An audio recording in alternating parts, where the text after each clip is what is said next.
Hello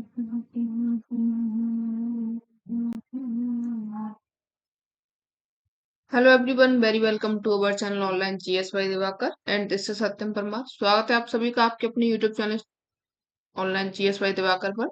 तो यहाँ पे आज अपन लोग देखेंगे, क्वेश्चन डिस्कस करेंगे टॉपिक वाइज। ठीक है, ये क्वेश्चन अपन लोग डिस्कस करेंगे टॉपिक वाइज, जिसमें आज अपन लोग क्वेश्चन देखेंगे माउंटेन से संबंधित, यानी कि पर्वतों से संबंधित कैसे उनका निर्माण हुआ, जहां से क्वेश्चन पूछे गए हैं। जितने भी क्वेश्चन उनके सिद्धांत से, जैसे कोवर का सिद्धांत हुआ, प्लेट विवर्तन की सिद्धांत हुआ, इनसे जितने क्वेश्चन आपसे सभी एग्जाम्स में पूछे गए हैं, उन सभी को आज अपन लोग डिस्कस करेंगे। तो अगर आप लोग चैनल पर नए हैं तो इसको सब्सक्राइब कर दीजिएगा, पुराने हैं तो इसको लाइक कर दीजिएगा और शेयर जरूर कीजिएगा। ठीक है, पहला क्वेश्चन यहाँ पे ये दिया गया है, करीब आपको 50 क्वेश्चन मिलेंगे। इसके बाद में नेक्स्ट टॉपिक आपको दिया जाएगा।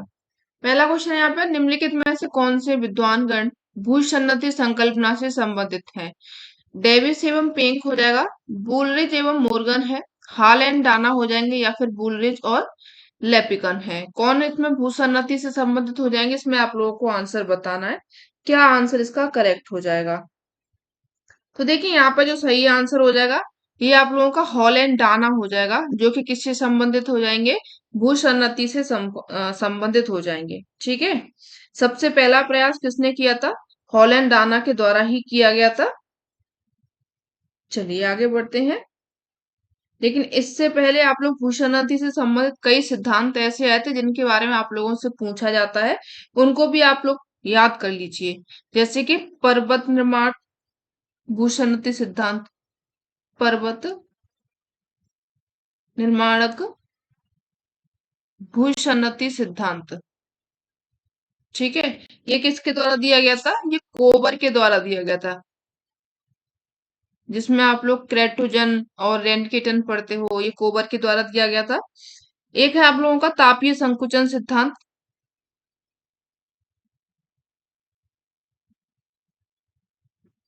तापीय संकुचन सिद्धांत ये दिया गया था जेफ्रीज के द्वारा। ये ज्यों का त्यों पूछा जाता है। महाद्वीपीय फिसलन सिद्धांत,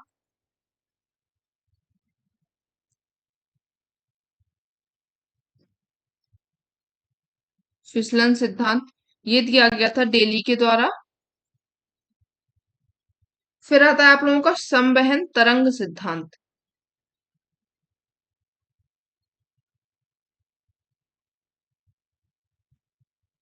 ठीक है, ये दिया गया था होम्स के द्वारा। और एक और आता है आप लोगों का रेडियो एक्टिव सिद्धांत।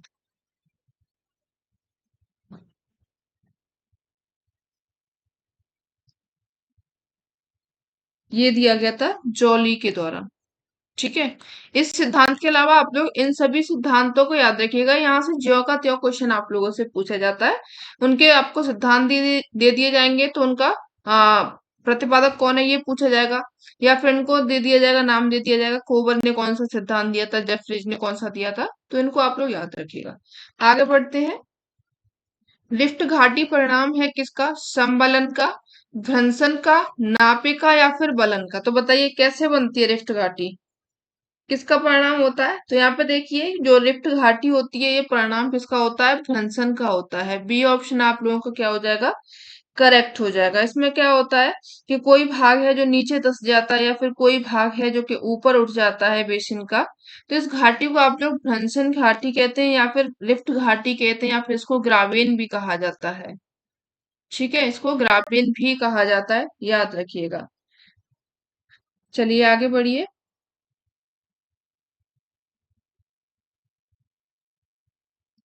दक्षिण अमेरिका के मोड़दार पर्वतों का उदाहरण देना है। मोड़दार पर्वत पूछा गया दक्षिण अमेरिका का, कौन सा है? यहाँ पर रॉकी पर्वत है, एंडीज पर्वत है, आल्पस पर्वत है, या फिर अपलेशियन पर्वत है। यहाँ पे देखिए, दक्षिण अमेरिका में जो पर्वत आपको मिलेगा वो कौन सा है? एंडीज पर्वतमाला है। ठीक है, ये क्या हो जाएगी आप लोगों की? एंडीज पर्वतमाला हो जाएगी, जो कि आप लोगों के हिमालय की तरह ही कैसा है? बलद पर्वत है, मोड़दार पर्वत है। बी ऑप्शन आप सभी लोगों का करेक्ट हो जाएगा। सबसे लंबी पर्वतमाला है, अगर इसकी लंबाई देखी जाए तो 7200 किलोमीटर इसकी टोटल लंबाई है। विश्व की सबसे लंबी पर्वतमाला है। ठीक है, चौड़ाई वगैरह आप लोग याद रखना चाहें तो रख सकते हैं, जैसे इसकी चौड़ाई है 15 डिग्री के करीब में है। तो इसको तो जरूरी नहीं है याद करना, इतना आप लोग याद रखेंगे। चलिए आगे बढ़ेंगे। और एक और चीज याद रख लीजिएगा इसमें, कोटोपेक्सी।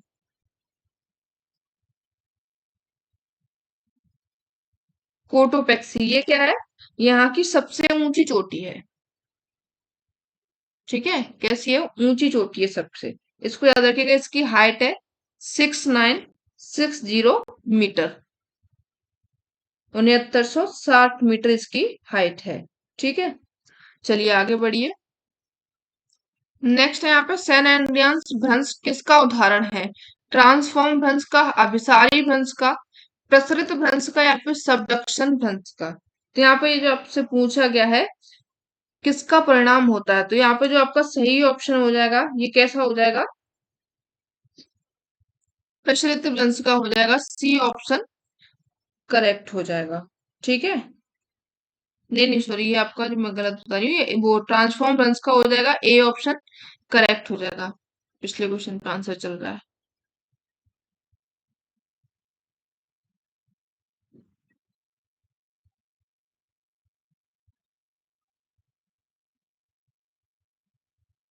चलिए, इसका जो ऑप्शन सही होगा वो ए हो जाएगा।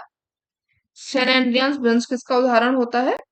ये होता है ट्रांसफॉर्म वंश का। ट्रांसफॉर्म वंश क्या होते हैं? ये ना तो इस तरीके से चलता है, ये जब जो प्लेटें हैं आपस में एक दूसरे से रगड़ खाती हुई चलती हैं, इस तरीके से रगड़ खाती हुई चलती हैं, ना तो टकराती हैं और ना ही कोई धंसती है किसी के नीचे, सिर्फ ये टकराती हुई खिसकती हुई चली जाती हैं। तो ये जो उदाहरण होता है ये ट्रांसफॉर्म होता है।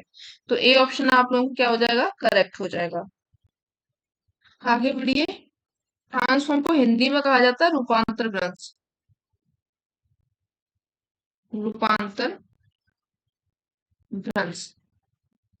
आगे बढ़िए। नीचे तो कथन दिए गए हैं, कथन एक, कथन दो। अभिसरण क्षेत्र वह प्रक्रिया है जिसमें एक प्लेट दूसरे प्लेट के नीचे खिसक जाती है। ठीक है। सेकंड कह रहा है कि अभिसरण क्षेत्र के किनारे समुद्र अधस्थल का फैलाव अधिक प्रबल हो जाता है। तो यहाँ पर क्या सही हो जाएगा वो आप लोगों से पूछा गया है। ये क्वेश्चन आप लोगों से कई बार यूजीसी नेट में पूछा गया है। तो यहाँ पे देखिए जो सही आंसर होगा वो क्या हो जाएगा?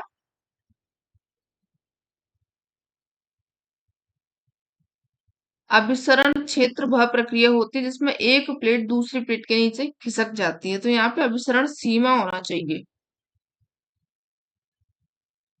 ठीक है, यहाँ पे क्या होना चाहिए? अभिसरण सीमा होना चाहिए। और ये जो प्लेट धंसती है जिसके नीचे खिसकती है उसको कहा जाता है सबडक्शन जोन। सबडक्शन जोन इसको कहा जाता है।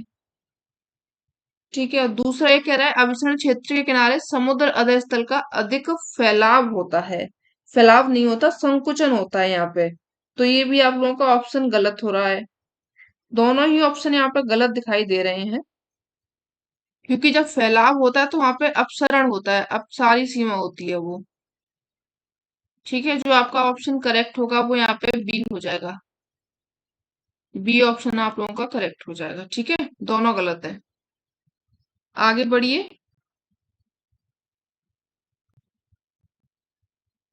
प्लेट विवर्तन के सिद्धांत का निम्नलिखित में से किसके या फिर किन के उद्भव और अवस्थिति की व्याख्या करने में सहायता नहीं करता है? बताइए किस किस के नहीं करता ये? पर्वत तंत्र, प्रमुख समुद्र अधस्थल भूकंप, भूकंप और प्रमुख समुद्र अधस्थल, समुद्री धारा जलवायु क्षेत्र, भूकंप और पर्वत तंत्र, या फिर भूकंप। किस किस की सहायता ये नहीं करता है? ऑप्शन आप लोगों को नीचे दिए गए हैं, ए बी, सी डी, सी और ए ई। ऑप्शन जो करेक्ट होगा आप लोगों का वो क्या हो जाएगा? यहाँ पे जो ऑप्शन करेक्ट होगा ये किस किस की नहीं करता है? समुद्री धारा को नहीं बताता है, जलवायु क्षेत्रों को नहीं बताता है। तो ये सी ऑप्शन आप लोगों का केवल सी सही हो जाएगा, बाकी की सभी की व्याख्या करने में ये समर्थ है। पर्वत तंत्र कोई बता सकता है, ये समुद्र अधस्थल कोई बता सकता है, भूकंप कोई बता सकता है। ठीक है, तो ये सभी आप लोग इसमें दिए गए हैं। तो आपका जो ऑप्शन करेक्ट होगा वो क्या हो जाएगा? सी हो जाएगा। आगे बढ़िए।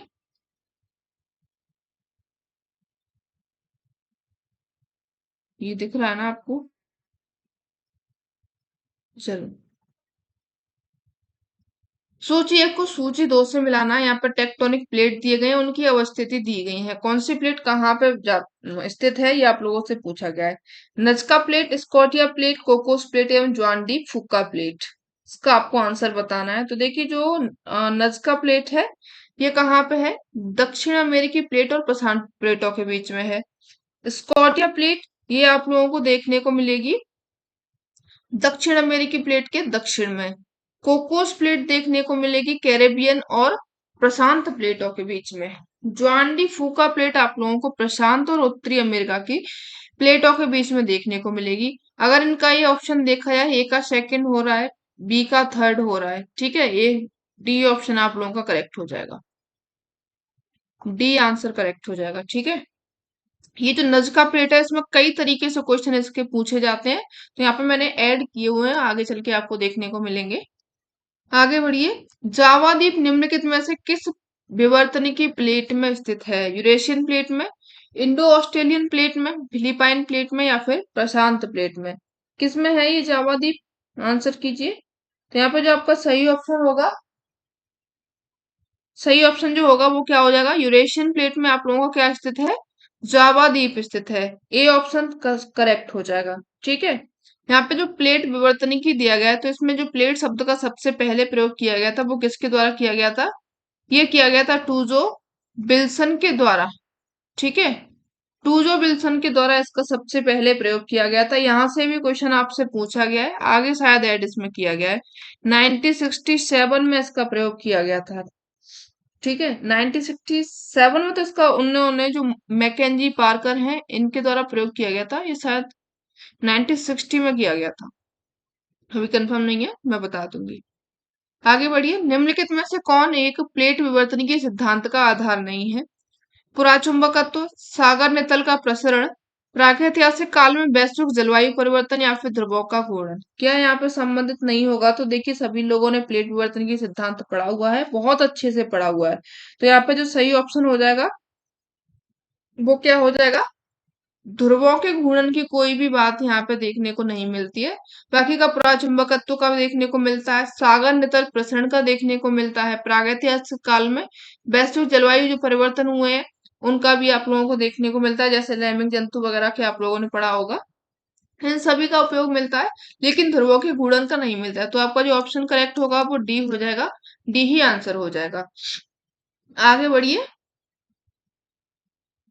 निम्नलिखित में से कौन सी एक पर्वत श्रेणी काला सागर और कैस्पियन सागर के बीच में स्थित है? कौन सी पर्वत श्रेणी है जो कि काला सागर और कैस्पियन सागर के बीच में है? तो यहाँ पे जो आपकी पर्वत श्रेणी हो जाएगी वो क्या हो जाएगी? यूराल पर्वत है, कार्पेथियन है, काकेसस है या फिर बल्कन है? तो सही ऑप्शन जो हो जाएगा वो क्या हो जाएगा? काकेसस पर्वत श्रेणी। ये कहाँ पे स्थित है? काला सागर और कैस्पियन सागर के बीच में स्थित है। सी ऑप्शन आप लोगों का करेक्ट हो जाएगा।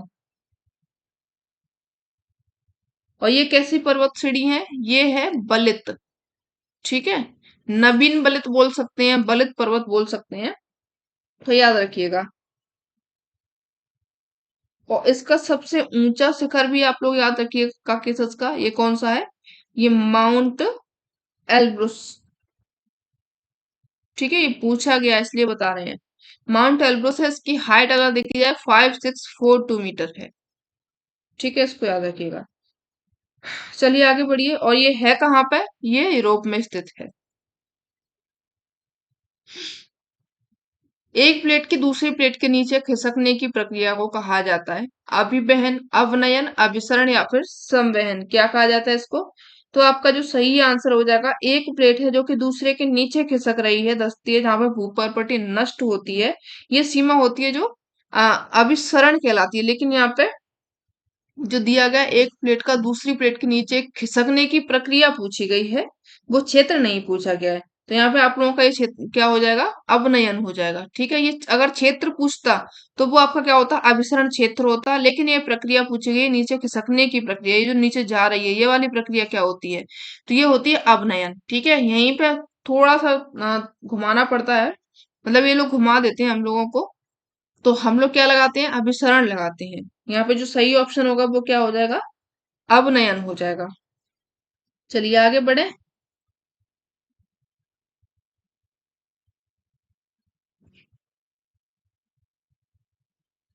चलिए, प्लेट शब्द का सबसे पहले प्रयोग किया गया था किसके द्वारा? डीज के द्वारा, मेसन के द्वारा, ब्लैकेट के द्वारा या फिर टूजो विल्सन के द्वारा। तो अभी अपन लोगों ने ये वाला ऑप्शन किया हुआ है क्वेश्चन, इसका क्या सही हो जाएगा? इसका सही हो जाएगा टूजो विल्सन के द्वारा सबसे पहले प्लेट शब्द का प्रयोग किया गया था। कब किया गया था? 1955 में किया गया था। ठीक है, अब याद रखिएगा इसको। 1955 में इसका सबसे पहले प्रयोग किया गया था, लेकिन इस पर जो स्वतंत्र रूप से कार्य किया गया था वो किसके द्वारा किया गया था? मैकेंजी, पार्कर और मोर्गन के द्वारा।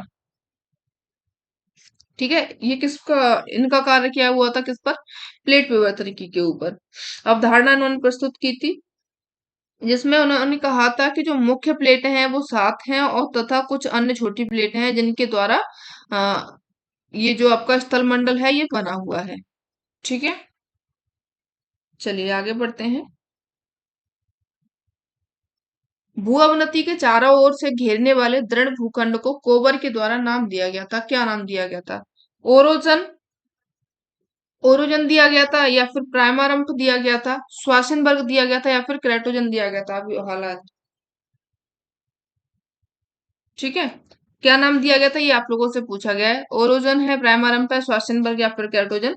यहाँ पे देखिए, चारों ओर से घेरने वाले दृढ़ भूखंड के बारे में पूछ रहा है, तो वो आप लोगों का क्या हो जाएगा? यहाँ पे क्रेटोजन हो जाएगा। डी ऑप्शन आप लोगों का क्या हो जाएगा? आंसर हो जाएगा। ठीक है, क्रेटोजन कहा था इनके द्वारा। चलिए, यहाँ पे देखिए पर्वत निर्माण से संबंधित कुछ अन्य सिद्धांत हैं, वो अभी आप लोगों ने देख लिए हैं, उनको याद रख लीजिएगा। आगे बढ़ते हैं। तापीय संकुचन सिद्धांत प्रस्तुत किया गया था किसके द्वारा? होम्स के द्वारा, जॉली के द्वारा, वेगनर के द्वारा या फिर जेपरीज के द्वारा। तो ये जो सिद्धांत है तापीय संकुचन सिद्धांत, ये किसके द्वारा सिद्धांत प्रस्तुत किया गया है? जेफरीज के द्वारा ये वाला सिद्धांत दिया गया है। डी ऑप्शन आप लोगों का क्या हो जाएगा? करेक्ट हो जाएगा। और ये किस पर आधारित है ये पूछा जाता है? ये आधारित है पृथ्वी के संकुचन के इतिहास पर आधारित। ठीक है, इसको याद रखिएगा। चलिए नेक्स्ट क्वेश्चन देखिए। हिमालय के पर्वतों के साथ भारतीय प्लेट की सीमा किस तरह की प्लेट सीमा है? महाद्वीप से महाद्वीप का अभिसरण है, अपसारी सीमा है, सागर से महाद्वीप को अभिसरण है या फिर रूपांतर सीमा है? एक, चलो गया। तो यहाँ पे जो आपका ऑप्शन सही होगा वो क्या हो जाएगा? ये किस तरीके की सीमा है? यह सीमा है महाद्वीप महाद्वीपीय अभिसरण सीमा। ठीक है, ए ऑप्शन आप लोगों का करेक्ट हो जाएगा। चलिए आगे बढ़िए। भारतीय प्लेट एवं यूरोपियन प्लेट के मध्य हिमालय पर्वत में निम्नलिखित में से कौन प्लेट सीमा है? महासागरीय महाद्वीपीय अभिसरण सीमा। ये भी कर तो लिया था क्या? अच्छा, ये सेम ही है। तो इसका जो ऑप्शन सही होगा वो महाद्वीपीय महाद्वीपीय सीमा हो जाएगा। डी ऑप्शन आप लोगों का करेक्ट हो जाएगा। दो क्वेश्चन सेम तरीके के हो गए हैं। आगे बढ़िए। अतिवलन की क्रिया से होता है क्या बनता है? नापे बनता है, भूखंड का टूटते हैं या फिर जियोसिंक्लाइंस बनते हैं या फिर उत्क्रम ध्वंस बनते हैं। तो यहाँ पे देखिए नापे की क्रिया होती है, इससे क्या बनता है? इससे बनता है नापे या फिर इसको ग्रीवा खंड भी कहा जाता है। ग्रीवा खंड भी इसी को कहा जाता है। तो ये जो बनता है किसके द्वारा बनता है? अति बलन के कारण बनता है, यानी कि बहुत ज्यादा जब बलन हो जाता है, परिबलित मोड़ बन जाता है, तो इससे एक भुजा टूटकर दूसरी भुजा के ऊपर जाकर के गिर जाती है, तो उसको ग्रीवा खंड या फिर नापे कहा जाता है। आगे बढ़िए। निम्नलिखित पदों में से किस एक का संबंध प्लेट विवर्तन के सिद्धांत से नहीं है? चुंबकीय विसंगति का, सागर नितल प्रसरण का, उत्प्लावकता के बल का या फिर प्रत्यावर्तन का। किसका यहाँ पर संबंध नहीं है प्लेट विवर्तन के सिद्धांत से? तो यहाँ पे जो आपका ऑप्शन सही होगा वो क्या हो जाएगा? उत्प्लावकता का बल। ठीक है, सी ऑप्शन करेक्ट हो जाएगा। उत्प्लावकता का बल का संबंध किससे नहीं है? प्लेट विवर्तन की सिद्धांत से नहीं है।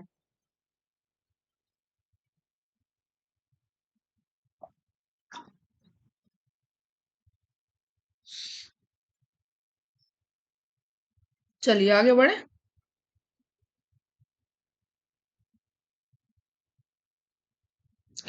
अगर ये इससे संबंधित नहीं है तो किससे संबंधित है? ये संबंधित है वेगनर के प्रवाह सिद्धांत से, ठीक है, या फिर महाद्वीपीय प्रवाह सिद्धांत से ये संबंधित है। चलिए आगे बढ़े। नेक्स्ट क्वेश्चन देखिए। देखिए ज्यादा डिटेल में नहीं जाएंगे क्योंकि टॉपिक वाइज मेरे पास आप लोगों के लिए कम से कम 1000 क्वेश्चन के 1000 से भी ज्यादा है। तो मैं सोच रही थी 1 से 1.5 महीने में वो कंप्लीट हो जाएं, और उससे भी पहले हो जाए तो और भी अच्छा है, फिर और भी क्वेश्चन अपन लोग सॉल्व करेंगे, फिर उसके साथ में थ्योरी भी करेंगे। चलिए आगे बढ़े। जो भाग जितना बड़ा होगा उसका घनत्व उतना ही कम होगा, जो भाग जितना कम होगा उसका घनत्व उतना ही अधिक होगा। ये किसके द्वारा कहा गया था?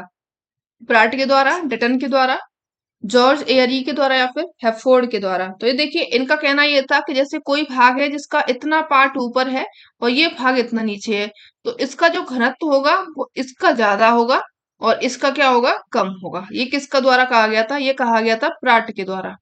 ए ऑप्शन आप लोगों का करेक्ट हो जाएगा। ठीक है, चलिए आगे बढ़ेंगे। इनके अनुसार जो कहा गया था, प्राट के अनुसार, अगर इस हिसाब से देखा जाए तो जो पहाड़ों का घनत्व होगा वो तो कम होगा। ठीक है, पहाड़ों का घनत्व कम होगा, पठारों का इससे थोड़ा सा ज्यादा होगा, जो मैदान है उनका घनत्व ज्यादा होगा। ठीक है, चलिए।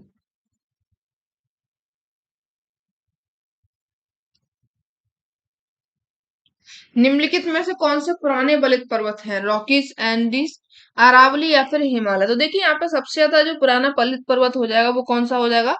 अरावली पर्वत है। सबसे पुराना है, प्राचीनतम पर्वत है, लेकिन अब ये अपशिष्ट के रूप में रह गया है, काफी सारा ये ढल गया है।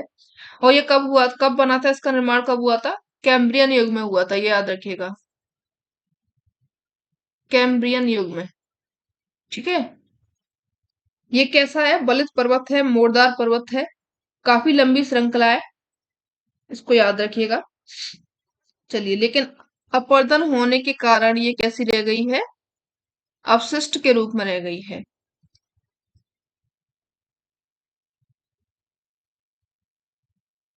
अपशिष्ट के रूप में ये रह गई है। आगे बढ़िए। निम्नलिखित में से कौन सा ज्वालामुखी पर्वत नहीं है? Mount Kilimanjaro, mount Mayon, mount Fujiyama, या फिर माउंट सियरा नेवेदा? तो कौन सा नहीं है यहाँ पे जो कि ज्वालामुखी पर्वत नहीं है? ठीक है, तो यहाँ पे जो आपका सही ऑप्शन हो जाएगा वो डी ऑप्शन हो जाएगा। जो आपका माउंट सियारा नेवादा है ये एक ज्वालामुखी पर्वत नहीं है, बल्कि कैसा है ये स्थित है कैलिफोर्निया में। कैलिफोर्निया में स्थित है। और ये कैसा है? एक विश्व का सबसे बड़ा ब्लॉक पर्वत है। ठीक है, ये कैसा पर्वत है? विश्व का सबसे बड़ा ब्लॉक पर्वत है, इसको याद रखिएगा।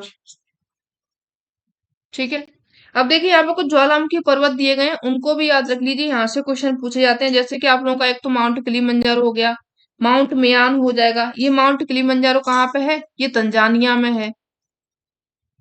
ठीक है, ये कहाँ पे है? तंजानिया में है। और आपका माउंट फ्यूजियामा हो गया, ये आपका जापान में है। ये भी कैसा हो जाएगा? ज्वालामुखी पर्वत है। विसुवियस है, ये इटली का है। विसुवियस हो जाएगा इटली का। ठीक है, कोटोपेक्सी है, ये इक्वाडोर में है, कोटोपेक्सी।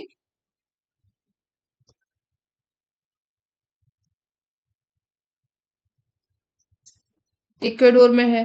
और भी आप लोगों का ये माउंट मेयान यहाँ पे दिया ही गया है, ये आपका कहाँ पे है? फिलीपींस में। एक आंगुगुआ, ये चिली में है।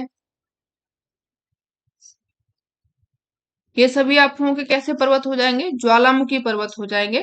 ऑप्शन जो आपका करेक्ट हो जाएगा यहाँ पे वो डी हो जाएगा। माउंट सियरा नेवादा ये एक ब्लॉक पर्वत है, विश्व का सबसे बड़ा ब्लॉक पर्वत इसको माना जाता है। आगे बढ़िए। निम्नलिखित में से कौन सा ब्रंसोत पर्वत है? ब्रंसोत पर्वत कौन सा हो जाएगा? यहाँ पे ऑप्शन दिए गए हैं। आल्पस पर्वत, अपलेशियन पर्वत, यूराल पर्वत, या फिर बॉसजेस? तो यहाँ पे जो आपका सही ऑप्शन हो जाएगा वो कौन सा हो जाएगा? बॉसजेस पर्वत हो जाएगा, जो दो ब्रंश भागों के बीच में एक खड़ा रहे, यानी कि इधर का भाग भी नीचे धंस जाए, या ये ऊपर उठा रह जाए और इधर का भाग भी नीचे धंस जाए, या फिर ये वाला भाग ऊपर उठ जाए, ये दोनों यहीं के यहीं पे रह जाए। तो आपका जो ये वाला जो पर्वत बनता है इसको भ्रंशोत पर्वत कहा जाता है। तो ये कौन सा उदाहरण हो जाएगा? ये आप लोगों का सही आंसर हो जाएगा यहाँ पे, बॉसजेस पर्वत हो जाएगा। ठीक है, ये कौन सा हो जाएगा? बॉसजेस पर्वत हो जाएगा। ये कहाँ पे स्थित है? यूरोप में स्थित है। यूरोप का बॉसजेस पर्वत, ये किसका उदाहरण हो जाएगा? भंसोत पर्वत का हो जाएगा। ऑप्शन आप लोगों का डी करेक्ट हो जाएगा। पाकिस्तान में भी है एक साल्ट रेंज, जिसको जानते हैं आप लोग, पाकिस्तान में साल्ट रेंज। ठीक है, कैलिफोर्निया में सियरा नेवादा भी आप लोगों ने पढ़ा ही था। भारत में सतपुड़ा है, भारत में इसका उदाहरण हो जाएगा सतपुड़ा। ठीक है, श्रेणी जो है या फिर पर्वत इसको आप लोग बोलते हैं। तो ये सभी किसके उदाहरण हो जाएंगे? ये आप लोग उदाहरण हो जाएंगे भंसोत पर्वत का। और वो जान ही लिया था कि सर्वाधिक विस्तृत ब्लॉक पर्वत कौन सा है, तो वो आपका हो जाएगा सियारा नेवादा। ठीक है, यूएसए में स्थित है। आगे बढ़िए। निम्न में से कौन सा नवीन बलित पर्वत का उदाहरण नहीं है? हिमालय है, आल्पस है, एंडीज है, या फिर अपलेशियन है। देखिए वहां पे पहले दूसरा ऑप्शन था, अब इसमें एक और ऑप्शन चेंज कर दिया गया है। तो यहाँ पे जो सही ऑप्शन होगा वो क्या हो जाएगा? अपलेशियन है। ये कैसा हो जाएगा? ये नवीन नहीं है, ये प्राचीन है। तो ऑप्शन जो आपका करेक्ट हो जाएगा वो डी करेक्ट हो जाएगा। ये है कहाँ पे? यूरोप में है। ये किसकी भांति है? अरावली की ही भांति है। ये कहाँ पे है? यूरोप में है, इसको याद रखिएगा। ठीक है, और इसका जो निर्माण हुआ था इस पर्वत का, ये पैलियोजोइक काल में हुआ था। कैलिडोनियन पर्वत इसको बोला जाता है, कैलिडोनियन पर्वत इसको बोला जाता है। चलिए आगे बढ़िए। निम्नलिखित में से किसकी गति न्यूनतम है? पूर्वी प्रशांत महासागर उभार की, आर्कटिक कटक की, नज्का प्लेट की, या फिर कोकोस प्लेट की? गति न्यूनतम यानी कि बहुत कम स्पीड से वो बह रही है आगे। तो किसकी गति यहाँ पे कम है? तो देखिए यहाँ पे जो सबसे कम गति हो जाएगी वो किसकी है? आर्कटिक कटक की है। बी ऑप्शन आप लोगों का करेक्ट हो जाएगा। इसकी गति अगर देखी जाए तो 2.5 सेंटीमीटर प्रति वर्ष से भी कम है। ये वर्ष में गिनी जाती है। ठीक है, ये जो गति होती है इन प्लेटों की वो वर्ष में गिनी जाती है, प्रति वर्ष से भी कम है। तो सबसे कम किसकी हो जाएगी? ये हो जाएगी आर्कटिक कटक की। आगे बढ़िए। अपसारी सीमा का एक उदाहरण नहीं है, क्या नहीं है? इंडियन प्लेट एवं आर्कटिक प्लेटों के बीच की सीमा, नजका एवं प्रशांत महासागरीय प्लेटों के बीच की सीमा, मध्य अटलांटिक कटक, प्रशांत महासागरीय प्लेट एवं फिलीपीन प्लेट के बीच की सीमा। क्या नहीं होगा यहाँ पे? उदाहरण अपसारी प्लेट का पूछा गया है। यहाँ पे देखिए जो सही ऑप्शन हो जाएगा वो प्रशांत महासागरीय प्लेट और फिलीपीन प्लेट के बीच की सीमा जो है वो अपसारी का उदाहरण नहीं होगा। बाकी की जो तीन ऊपर के दिए गए हैं ये आप लोगों के क्या हो जाएंगे? अपसारी प्लेट सीमा के उदाहरण हो जाएंगे। इसको रचनात्मक प्लेट भी कहा जाता है। ठीक है, इसको क्या कहा जाता है? रचनात्मक।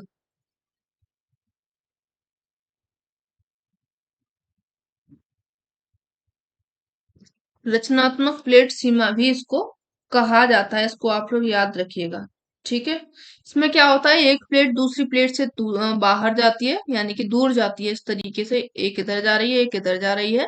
तो बीच में से जो लावा वगैरह मिलता है, निकलता है बाहर की ओर में, तो इसके द्वारा एक स्थल खंड बनता है। इस स्थल खंड बन रहा है यानी कुछ न किसी की रचना हो रही है, कोई तोड़फोड़ नहीं हो रही है। तो यहाँ पे आपका कैसा होता है? ये रचनात्मक होती है। आगे बढ़िए। छोटी प्लेट कैरोलिन प्लेट किसके बीच में स्थित है? अंटार्कटिक एवं प्रशांत महासागरीय प्लेट के में, फिलीपींस व इंडियन प्लेट के बीच में, दक्षिण अमेरिका व प्रशांत महासागरीय प्लेट के बीच में, मध्यवर्ती अमेरिका या फिर प्रशांत महासागरीय प्लेट के बीच में स्थित है। तो यहाँ पे क्या हो जाएगा आपका ऑप्शन? कैरोलिन प्लेट के बारे में पूछा गया। देखिए यहाँ से भी क्वेश्चन पूछे जाते हैं, जिन प्लेटों पे आप लोग ध्यान नहीं देते हैं उनसे भी क्वेश्चन पूछे जाते हैं। ठीक है, ये असिस्टेंट प्रोफेसर में पूछा गया है। तो जो ऑप्शन आपका करेक्ट होगा वो क्या हो जाएगा? फिलीपीन प्लेट व इंडियन प्लेट के बीच में आपकी कैरोलिन प्लेट स्थित है। बी ऑप्शन करेक्ट हो जाएगा, ये सही आंसर हो जाएगा। ठीक है, चलिए आगे बढ़िए। भूगर्भिक समय सारणी के कौन से महाकल्प में भू सतह पर दो पर्वत निर्माण अवस्थाएं चरण अनुभव किए गए हैं? सिनोजोइक, मेसोजोइक, पैलियोजोइक एवं एजोइक। यहाँ पे ऑप्शन क्या सही होगा आप लोगों का? महाकल्पों से क्वेश्चन ये पूछ रहा है, दो पर्वत निर्माण अवस्थाएं जो हुई थी कब हुई थी? यहाँ पे जो सही ऑप्शन हो जाएगा वो क्या हो जाएगा? पैलियोजोइक हो जाएगा। ठीक है, पैलियोजोइक हो जाएगा, सी ऑप्शन आप लोगों का करेक्ट हो जाएगा। चलिए आगे बढ़ते हैं। इसमें कौन कौन से पर्वत बने थे? ये आप लोगों ने अभी एक पर्वत पढ़ा था, कैलोडोनियन हलचल जो हुई थी, हलचल जो हुई थी इसके कारण जो पर्वत बने थे उनमें आता है अपलेशियन पर्वत, अपलेशियन पर्वत आता है, स्कॉटलैंड पर्वत आता है,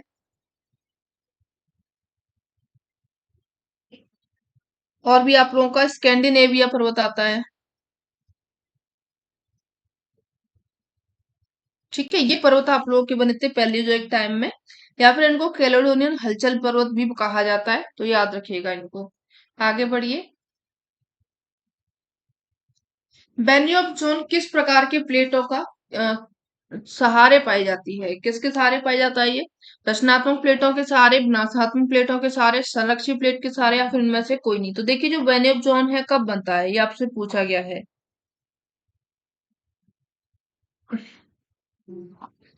ठीक है, ये बनता है विनाशात्मक प्लेट के सहारे, जब दो प्लेटें आपस में टकराती हैं। ठीक है, दो प्लेटें आपस में टकराती हैं जिनमें से एक प्लेट भारी होती है, एक प्लेट हल्की होती है। जो प्लेट भारी होती है वो किसके जाती है?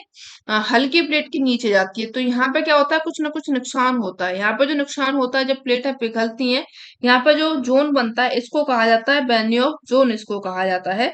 तो आपका जो ऑप्शन सही होगा वो क्या हो जाएगा? विनाशात्मक प्लेटों के सहारे वैली ऑफ जोन क्षेत्र बनता है, बी ऑप्शन करेक्ट हो जाएगा। आगे बढ़िए। पद है श्वासिनबर्ग, ये किससे संबंधित हो जाएगा? जैफ्रीज के तापीय संकुचन सिद्धांत से, डेली के महाद्वीपीय स्खलन सिद्धांत से, जॉली के रेडियो सक्रियता सिद्धांत से, या फिर कोवर के भू अवनति सिद्धांत से? तो ये जो श्वासिनबर्ग है किससे संबंधित हो जाएगा ये आप लोगों को बताना है। तो देखिए यहाँ पे जो श्वासेनबर्ग है ये किसके द्वारा कहा गया था? ये पद जो यूज किया गया था ये कोबर के द्वारा यूज किया गया था। डी ऑप्शन आप लोगों को क्या हो जाएगा? करेक्ट हो जाएगा। ठीक है, ये क्या होता है जब कोई भूखंड है जिसमें बलन पड़ता है, इस तरीके से बलन पड़ता है, लेकिन ये वाला भाग ऐसा है यहाँ पे ये बलन से दूर रह जाता है, यहाँ पे बलन पहुंच ही नहीं पाता है। तो जो बलन से अप्रभावित भाग रहता है इसको इन्होंने क्या कहा था? श्वासिन वर्ग कहा था। इन्होंने क्या कहा था? श्वासिन वर्ग कहा था। और जो दृढ़ भूखंड होते हैं इनको इन्होंने क्रेटोजन कहा था। इसको क्या कहा था इन्होंने? क्रेटोजन कहा था। और जो दो पर्वत श्रेणियां बन रही हैं दोनों सहारे, इस तरीके की ये पर्वत श्रेणियां बन रही हैं, इसको इन्होंने कहा कहा था? इसको इन्होंने कहा था रेंड कीटन।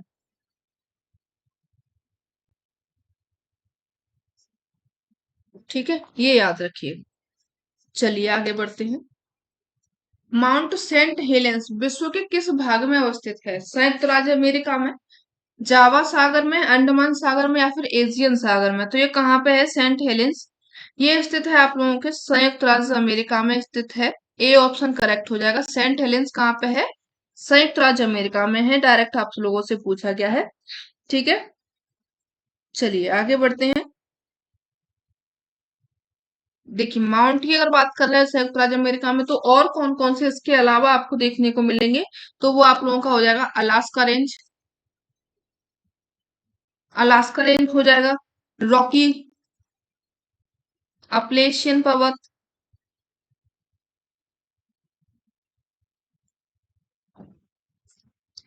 कास्केड रेंज,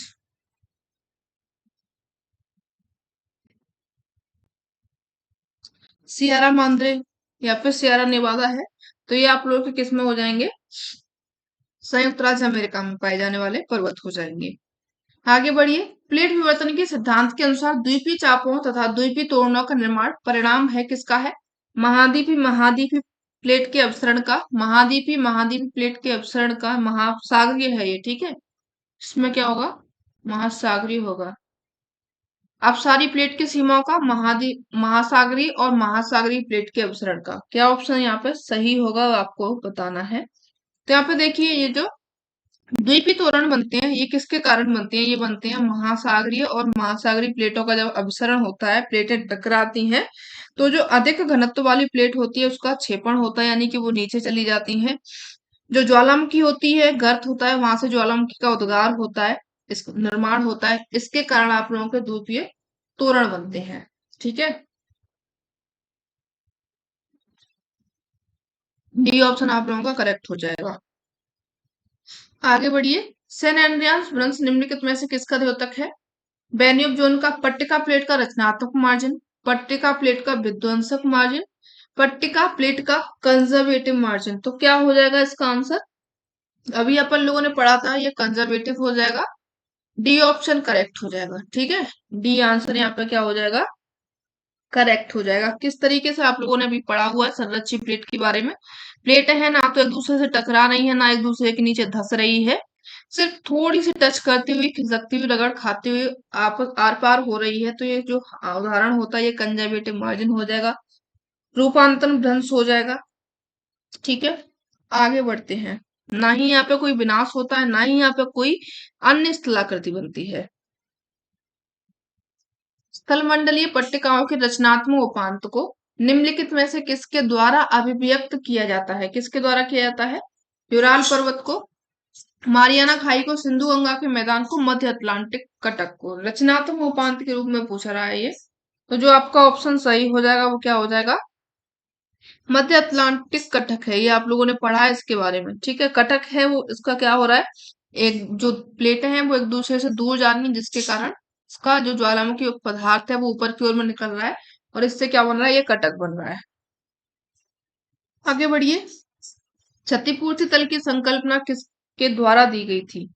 किसके द्वारा दी गई थी आपको बताना है। प्राट के द्वारा, एयरी के द्वारा, हैफोर्ड बेबी के द्वारा, या फिर जॉली के द्वारा। तो देखिए अभी अपन लोगों ने क्षतिपूर्ति तल की संकल्पना को पढ़ा था कि जो भाग जितना ऊपर होगा उसका घनत्व उतना ही कम होगा, जो भाग जितना कम छोटा होगा उसका घनत्व उतना ही ज्यादा होगा। तो ये आपका जो ऑप्शन है वो किसके द्वारा दिया गया था? प्राट के द्वारा दिया गया था। ए ऑप्शन आप सभी लोगों का करेक्ट हो जाएगा। इनके कहने का मतलब था कि जो पहाड़ों का घनत्व होगा वो पठारों से कम होगा, पहाड़ों का घनत्व होगा वो पठारों से कम होगा, पहाड़ों का पठारों से, पठारों का मैदानों से कम,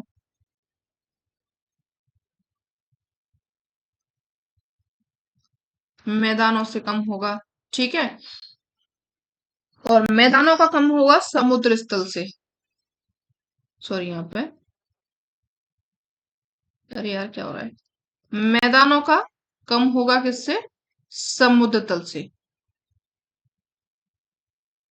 ठीक है, ये इनका याद रखना प्राट के बारे में। आगे बढ़िए। इनका मतलब कहना था कि जितना ऊंचा स्तंभ उतनी उतना ही कम उसका घनत्व, जितना नीचा स्तंभ उतना ही अधिक उसका घनत्व। ठीक है, आगे बढ़िए। निम्नलिखित में से कौन सी दुनिया का प्रमुख महाद्वीपीय प्लेट नहीं है? उत्तरी अमेरिका प्लेट, दक्षिणी अमेरिकी प्लेट, अंटार्कटिक एवं आसपास की समुद्री प्लेटें, अरेबियन प्लेटें। दुनिया की प्रमुख प्लेटें नहीं है, तो यहाँ पर कौन सी प्लेटें नहीं हो जाएंगी बताइए। देखिए यहाँ पे जो अरेबियन प्लेट दी गई है ये नहीं होगी प्रमुख प्लेट, बाकी की सभी प्रमुख प्लेटें यहाँ पे दी गई हैं। डी ऑप्शन आप लोगों का करेक्ट हो जाएगा।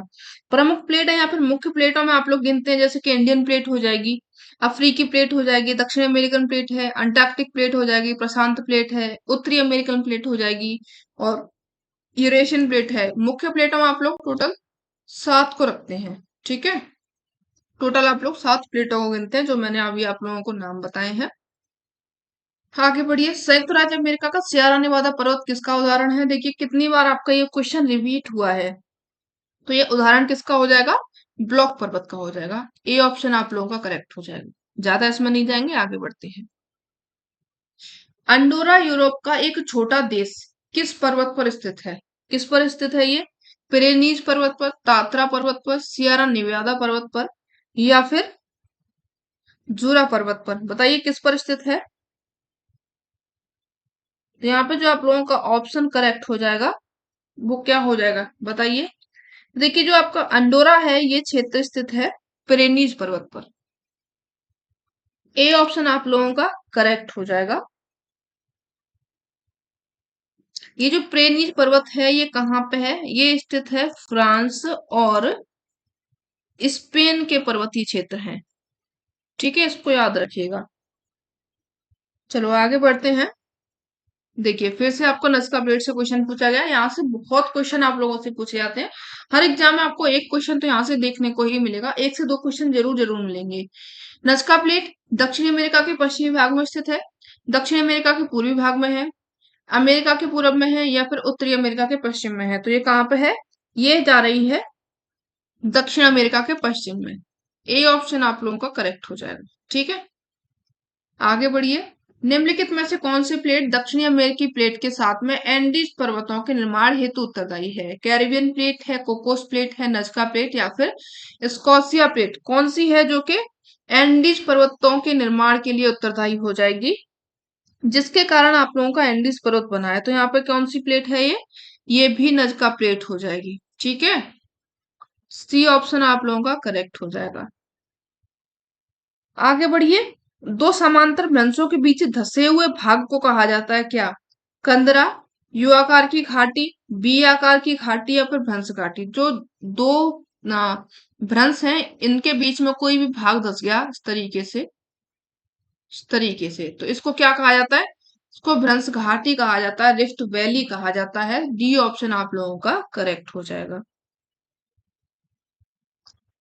विश्व की सबसे लंबी लिफ्ट घाटी ये कौन सी है सबसे लंबी, भारत की नर्मदा घाटी, दक्षिण की कैलिफोर्निया की डेथ वैली, जॉर्डन की नदी घाटी या फिर दक्षिण ऑस्ट्रेलिया की स्पेंसर की घाटी।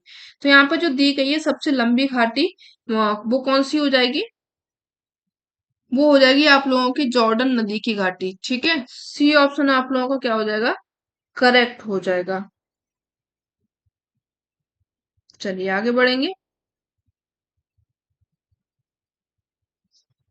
निम्नलिखित में से कौन भ्रंश रेखा कगार का दृढ़ आनुमानिक है, अध्यारोपित अफवाह, बार बार आने वाले बड़े भूकंप, स्क्रोप के साथ में चिन्हित वास्तविक भ्रंश तल, चट्टान रोध और स्थलाकृतिक रूप के बीच कमजोर सह संबंध। क्या हो जाएगा जो कि भ्रंश रेखा कगार का दृढ़ अनुमानिक क्षेत्र हो जाएगा।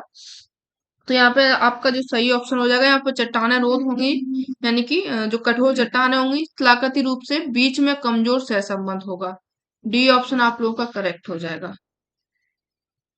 आगे बढ़िए। तो सामान्य भ्रंशों के बीच में उत्थित सकराखंड ब्लॉक कहलाता है, ये क्या कहलाता है, अभी अपन लोगों ने इसके बारे में पढ़ा हुआ है।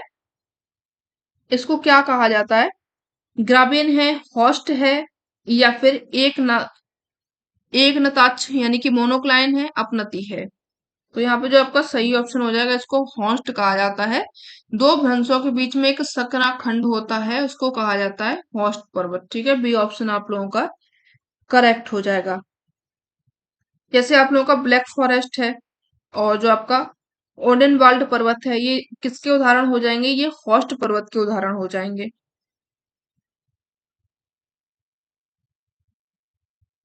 आगे बढ़िए। जब तीव्र दबाव के कारण बलन की दोनों भुजाएं एक दूसरे के समानांतर एवं क्षैतिज अवस्था में आ जाता है तो परिणाम स्वरूप बना बलन कहलाता है क्या, बलन की दोनों भुजाएं एक दूसरे के समानांतर और क्षैतिज अवस्था में आ जाती हैं। अच्छा, तो ये जो बलन बनता है इसको क्या कहा जाता है, सममित बलन, समनत बलन, परिबलन या फिर प्रतिबलन। तो देखिए इसको कहा जाता है परिबलन। ठीक है, सी ऑप्शन आप लोगों का क्या हो जाएगा, करेक्ट हो जाएगा। परिबलन या फिर इसको शयन बलन भी कहा जाता है, शयन बलन भी इसको कहा जाता है। आगे बढ़िए।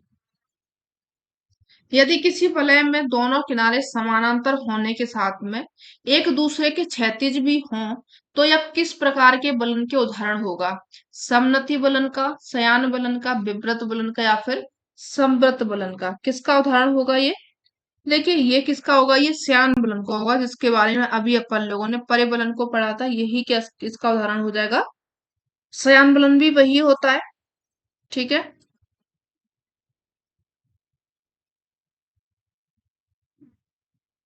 बी ऑप्शन करेक्ट हो जाएगा। आगे बढ़िए। एक मिनट इसको छोटा कर लेते हैं। चलिए, यहाँ पर सामान्य भ्रंश, उत्क्रम भ्रंश, पार्श्व भ्रंश, स्टेज भ्रंश दिए गए हैं। इनकी सूची दूसरे ऑप्शन में दी गई है। कौन से भ्रंश की क्या विशेषता होती है आप लोगों से पूछी गई है। तो देखिए, जो सामान्य भ्रंश होता है ये क्या होता है, दोनों सेल खंड विपरीत दिशाओं में विस्थापन होते हैं, सामान्य हो जाएगा। उत्क्रम भ्रंश, दोनों सेल खंडों का एक दूसरे की ओर में संचलन होता है, यानी कि उल्टा भ्रंश जो हो रहा है, तो ये आपका सही हो जाएगा। पार्श्व भ्रंश, पार्श्व भ्रंश कह रहा है कि भ्रंश तल के सहारे सारे सेल खंड का क्षैतिज विस्थापन होता है, ये भी सही है। स्टेज भ्रंश, जब भ्रंश श्रृंखलाओं का ढलान उसी दिशा में हो तो स्टेज भ्रंश होता है, यानी कि एक दो तीन चार ऑप्शन सभी सेम दिए गए हैं। ऑप्शन जो आपका करेक्ट होगा वो ए हो जाएगा। आगे बढ़िए। कौन सा एक अंतर्जनिक बल नहीं है, तनाव, संपीड़न, भ्रंश एवं अपर्दन। तो यहाँ पे देखिए काफी इजी है। अपर्दन जो होता है वो कहाँ पे होता है, बहेजनिक है। अपर्दन बाहर की साइड में होता है, तो आपका जो ऑप्शन करेक्ट होगा वो डी हो जाएगा। बाकी के सभी तीनों दिए गए हैं आपके अंतर्जनित बल हो जाएंगे। आगे बढ़िए। निम्नलिखित में से कौन सा स्थल रूप भ्रंश के द्वारा नहीं बनता है। भ्रंश के द्वारा कौन सा नहीं बनता है, ग्रामीण है, हॉस्ट है, भ्रंश घाटी है या फिर नापे है। बताइए क्या नहीं बनता है। तो यहाँ पे देखिए, जो नापे है ये भ्रंश के द्वारा न बन करके किसके द्वारा बनता है, बलन के द्वारा बनता है। ठीक है, डी ऑप्शन आप लोगों का करेक्ट हो जाएगा। आगे बढ़िए। भूस्तर नदियों के किनारे पर निर्मित समानांतर सीमांत श्रेणियों को कहा जाता है। समानांतर सीमांत श्रेणियों की पूछ रहा है ये, ठीक है। क्राइटोजन, होस्ट, रेंडकेटन, अग्रदेश। बताइए इसको क्या कहा जाता है। तो अभी अपन लोगों ने पढ़ा था, इसको क्या कहा जाता है, रेंडकेटन इसको कहा जाता है। सी ऑप्शन आप लोगों का करेक्ट हो जाएगा। ठीक है, ये किसके द्वारा दिया गया था, भूस्तर नदी के किनारे वाला ये क्षेत्र है, ये कोबर के द्वारा दिया गया, पूछा जा रहा है आप लोगों से।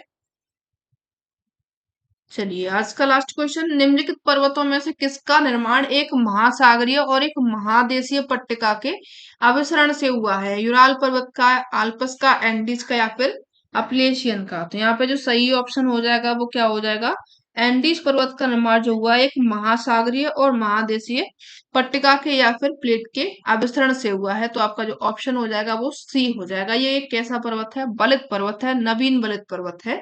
सी ऑप्शन आप लोगों का करेक्ट हो जाएगा और यही आंसर हो जाएगा। इसी के साथ में आप लोगों का ये सेशन होता है समाप्त। ये सेशन कैसा लगा जरूर बताइएगा, अच्छा लगा हो तो शेयर जरूर कीजिएगा। इसी के संबंध में आपको अभी 50 क्वेश्चन है, देख रहे हैं 100 क्वेश्चन भी अगर आप लोगों को टाइम हो जाएगा तो 100 क्वेश्चन एक टॉपिक से लेकर के आया करेंगे।